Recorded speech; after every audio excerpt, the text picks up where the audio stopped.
আছি এখন হিনমোড়ে আজকে একটা প্রপার্টি আপনাদের দেখাচ্ছি। এই রাস্তাটা চলে গেছে একদম স্ট্রেট ওয়েতে জিটি রোড কানেক্টিং, আর এই রাস্তাটা চলে গেছে আপনার হিনমোড় স্টেশনের কাছে। এই হচ্ছে আপনার বিল্ডিংটা, এই বিল্ডিংয়ে আজকে সমস্ত ফ্ল্যাট আপনাদের দেখাবো। আজকে আপনাদের দেখাবো 2 BHK আন্ডার কনস্ট্রাকশন মোডে। এইটা সিঁড়ি, এইটা লিফট এরিয়া, লিফটের লবি দিয়ে এসে এইটা ফ্ল্যাটটার এন্ট্রি। এই পোর্শনটা হচ্ছে লিভিং ডাইনিং পোর্শন। আপনি এইখানেও কিচেন করতে পারেন, এইখানেও কিচেন করতে পারেন। এইখানে একটা বেডরুম, বেডরুমের সাথে অ্যাটাচ টয়লেট।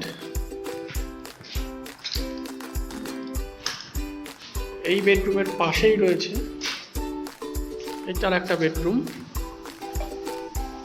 এই বেডরুমে রয়েছে আপনার ব্যালকনি অ্যাটাচড। এটা হচ্ছে আপনার একটা কমন টয়লেট।